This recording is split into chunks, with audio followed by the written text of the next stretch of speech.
The scruffy-haired little boy kicks a stone. He can't be more than 5 years old. The other one looks indistinguishable from him.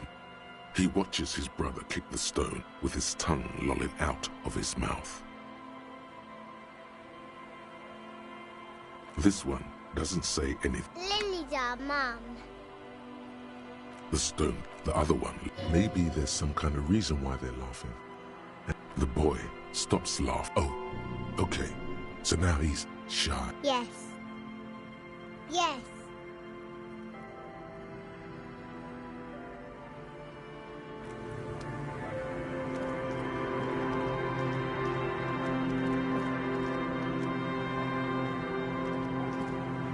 Hey, tequila!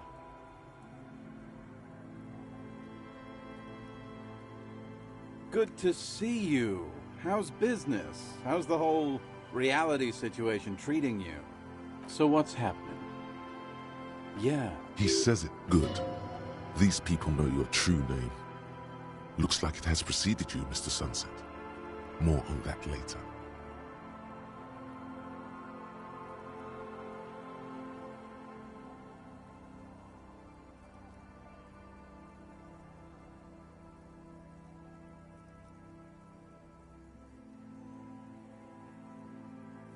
Only things aren't going... This guy's your buddy.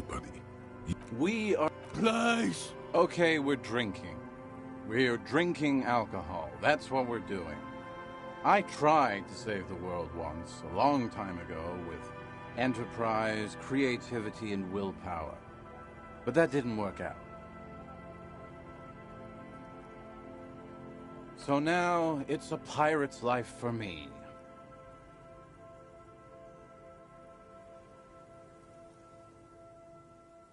It's you. Your Tequila Sunset. We've met before. Don't you remember? No, you sure don't.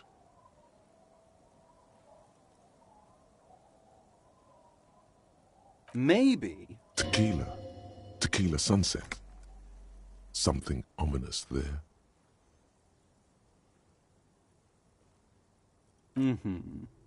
Let me take a sip to moisten up my chords. Hey, let's not jump ahead of ourselves. This is your story. You got here on Friday to solve a case, hoping to be the early bird who gets the worm. And by the worm, I mean the buzz. Because as far as I know, word on the street is you went around the local hostel telling people that you're a police officer. And that it would be really fucked up if you shot yourself in the head right in front of them. That's pretty high concept, if you ask. Oh yeah, that's totally your style.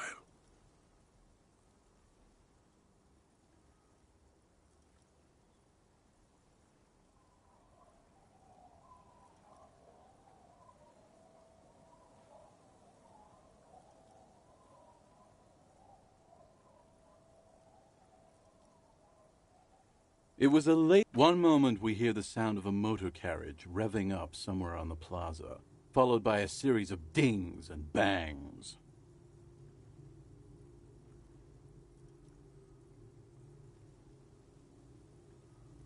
Do you remember the sound of wood cracking? The billboard? Naturally, loud noises pique the interest of anybody owning a pair of ears. That's just the reality we're in. Anyway, there was a brief silence, a gasp of silence, if you will, followed by a real commotion. We heard the carriage careening towards the coast at top speed. Sounded like someone jumped the canal. We grabbed our brewskis and rushed to the jetty. Never underestimate the speed of an alcoholic. What we saw was a sight to behold. A beat-up police carriage containing you. Right there on the beach, you revved the engine and screamed at the top of your lungs. "The time hath come!" So, naturally, being the curious cat I am, I asked what time hath come. To which you replied, "The time hath come for Tequila Sunset, the end of all things." Your reality contracted. You jammed the pedal, plowed right off the jetty, and through the ice. The muscles in your right leg tense up. Your hands cramp on the steering levers. We ran towards the ice whilst you crawled your way out, miraculously unhurt, covered in seaweed and shit, like some kind of sea monster. When we finally got there, you were sitting on the beach crying. You said that your badge and uniform were in the car. It was too late to get in there, though. The carriage had sunk too deep. Recognizing a brother in need, we offered our condolences and invited you to party with us, which you naturally agreed to. We asked about the whole Tequila Sunset thing, and you told us it was your name now and insisted that we all call you that from then on. No, that's just what your mother called you. Your real name is Tequila Sunset. Just embrace it, brother. Hours. It was an all-night drink-a-thon. Then, at some point, I think it was Sunday morning, you got belligerent and wanted to talk about Revacholian women, and also whores, and so on. It was the greatest thing this fishing village has seen since Rosemary tried to use a crab to open his beer. That was a classic, too.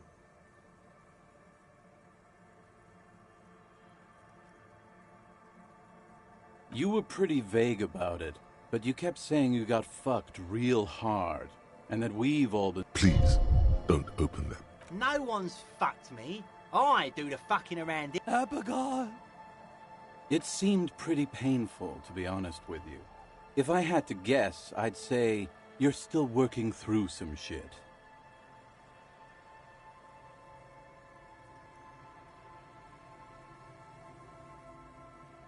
Beside your gun and your badge, you said something about your hope or heart or something. To be honest, the details are a little hazy. In retrospect, I guess you lost your motor carriage too? That's a big one. You told us that they were a bunch of fucking losers whose main interest was cramping your style.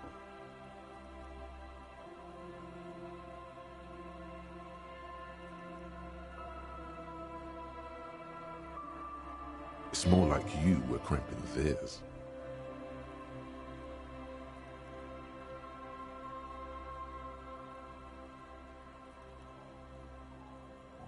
No specifics, though. It was more about you that night. You were the star of the show.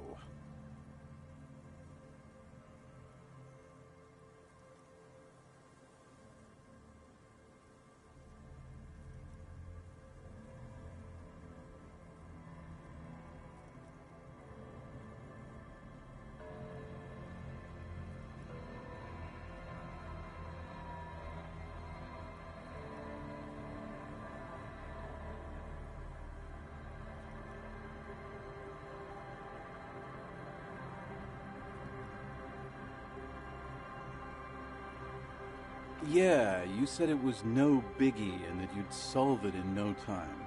And that you didn't need anyone to do it. You're doing it solo now.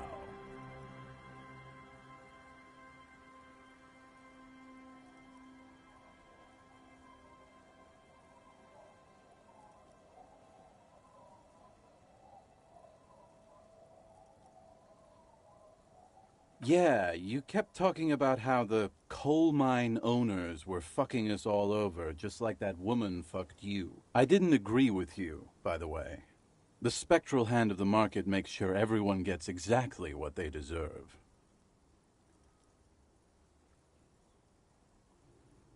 You kept calling yourself a goddamn superstar who'd cleared 501 cases.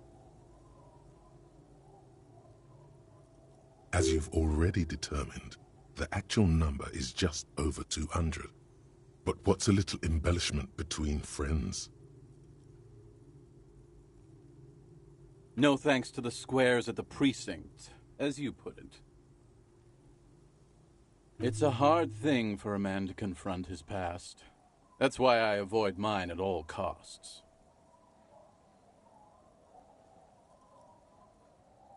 Whoop-de-doo. So now I'm a fucking storyteller. Right. Why not? Better than a beach. It depends. The gleam in his eyes and the slouch in his... I don't want it, man. I need it. So, have you got anything for good old idiot Doom Spiral? Not much, but it will do. Hey, Spiral Boy, you gonna share that? Don't call Abigail! Shut up, guys. I'm telling a story here.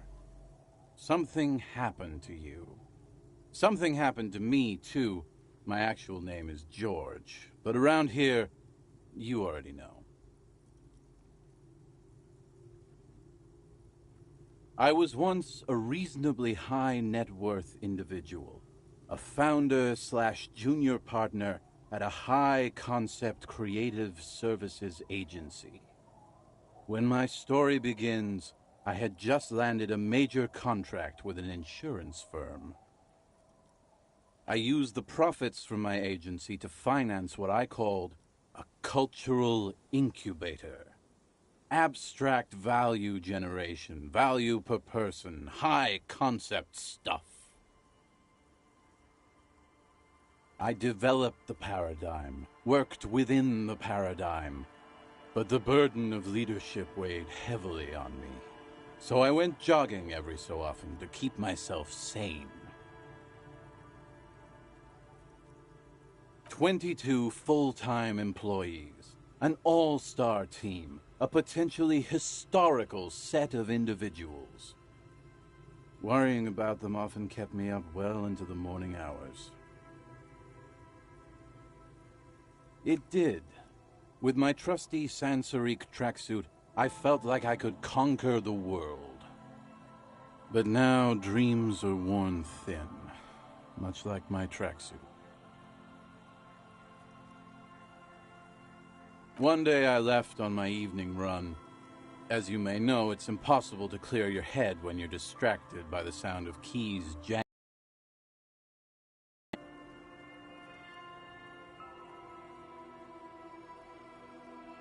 His eyes are clouded, his dilated blood vessels encircling his irises like stinging brambles.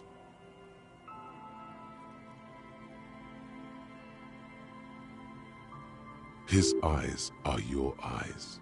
So I removed the keyring and put the keys for the front gate and the apartment into different pockets to stop the jangling, you see? At least, that was the plan.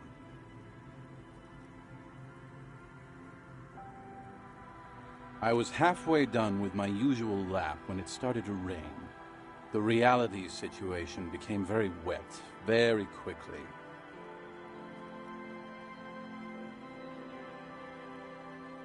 I made my way back home and discovered that I didn't have the key to the front gate. I'd mixed it up with the key to the letterbox, which was useless. Naturally, the situation required me to climb over the gate, which I did. There was no climbing down because I slipped and landed on my ass. Ouch, indeed. Reality was looking rather grim just then. Me lying on my ass in a mud pit in the middle of a heavy shower. But when life knocked me down, I always got up. So I made my way across the yard. Standing in front of my apartment door, fumbling with my pockets, I realized that I'd also forgotten my apartment key. I wish I were Tequila. I wish I were. Instead of my apartment key, I'd taken the key to the office.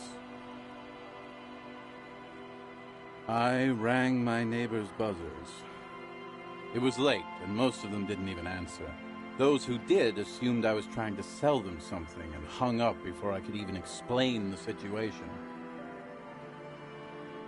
People are naturally wary of ad men, you see. One moment someone chats you up, 5 minutes later you've bought a box of edible lingerie and a strap-on. I don't begrudge them, especially since I was known to be one of them. As the crown. Just then, I experienced a moment of clarity. I still had the key to my office. I could wait out the storm there. But when I reached my office, I remembered that I'd asked one of my producers to change the locks that day. And since I hired only the best, he'd already done it, and I couldn't get in. Anyway, long story short, life spiraled out of control. I haven't gotten into my apartment for years, and my girlfriend left me because she didn't want to date a homeless man. The company, well, you see where I'm going with this.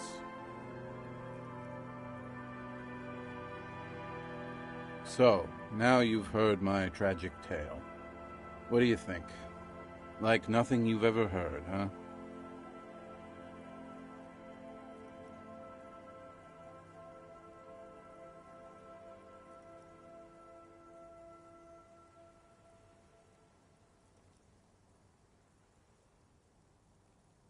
The hobo life, but that charm wears off pretty quickly. Before you know it, you're wearing a shit-stained tracksuit and spending your days picking tear.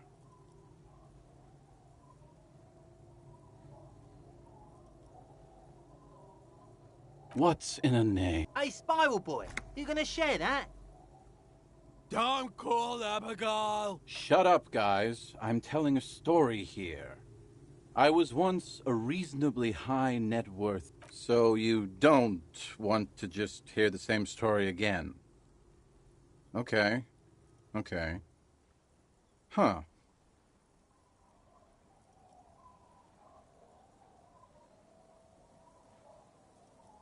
What's in... Hey, Spiral... Don't call... Shut up, guy. I developed the paradigm. Worked within the 22 full-time employees. And all... It helped. But now, one day... His eye. So I was halfway done with my usual lap when it started to rain. Wet, okay? It was raining really hard. I made my way back home and discovered that I didn't have the key to the front gate. I'd mixed it up with the key to the letterbox, which was useless. Naturally, the situation required me to climb over the gate, which I did.